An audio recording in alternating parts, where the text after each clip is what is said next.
দেখুন, আমি এখনো পর্যন্ত আয়ুষ্মান ভারতের কেউ সুবিধা পেয়েছে আমি দেখিনি। কিন্তু হ্যাঁ, আমাদের ওয়ার্ডে আমাদের যে আমার দাদুই আছে, উনি চন্দন সাধ্য, ওনার ওয়াইফ ক্যান্সারে আক্রান্ত ছিল এবং যখন উনি ভেলোরে যান, ওইখানে মানে আমাদের স্বাস্থ্যসাথী কার্ড অ্যালাউ রয়েছে।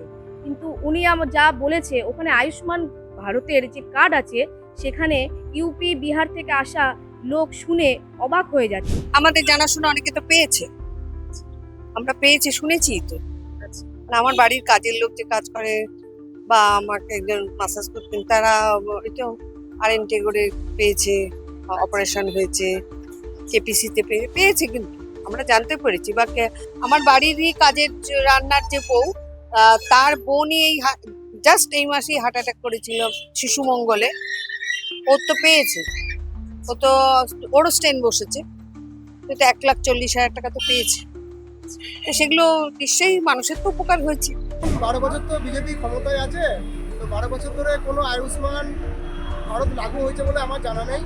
তবে আমাদের মাননীয় মুখ্যমন্ত্রী বাংলার অগ্নিকন্যা মমতা বন্দ্যোপাধ্যায়, তিনি আমাদের স্বাস্থ্যসাথী করে দিয়েছেন, যাতে গরিবের যত অপারেশন, যত রোগ যাই হোক না কেন, তারা এতে অন্তত রোগে নিস্তার পাচ্ছে এবং তাদের সুন্দর চিকিৎসা হচ্ছে।